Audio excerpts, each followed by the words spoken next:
સુરત મહાનગરપાલિકામાં એસીબીની સફળ trap Varachha ઝોનનો clerk 3,500ની લાંચ લેતા રંગ્યા હાથ ઝડપાયો.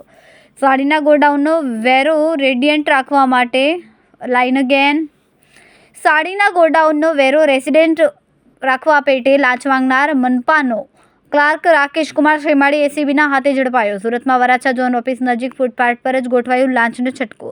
3,500 સ્વીકારાતા જ ક્લાર્ક રંગે હાથ પકડાયો. જાગૃત નાગરિકની ફરિયાદ પર સુરત મનપાના આકારણી વિભાગના ક્લાર્ક સામે મોટી કાર્યવાહી.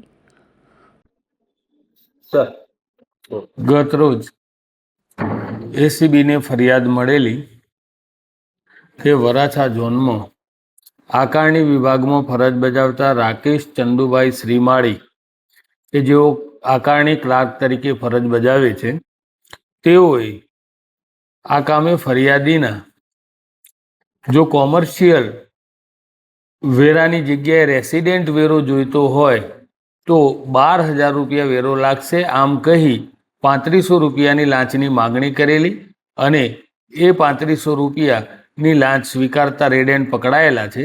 તેઓ વિરુદ્ધ કાયદેસર કાર્યવાહી હાથ ધરી અને ગુનો રજીસ્ટર કરવામાં આવેલો છે. સાહેબ, કેટલા સમયથી આ જગ્યા પર ફરજ બજાવતા હતા અને હવે કઈ પ્રકારની કાર્યવાહી કરી? રાકેશ શ્રીમાળી એ છેલ્લા 3 માસથી ક્લાર્ક તરીકે વરાછા ઝોનમાં ફરજ બજાવે છે અને તેઓનો 33,000 રૂપિયા પગાર છે અને હવે આગળની કાર્યવાહીમાં રિમાન્ડ અને બીજી ઇન્વેસ્ટિગેશન થશે, પછી કંઈ કહી શકાય.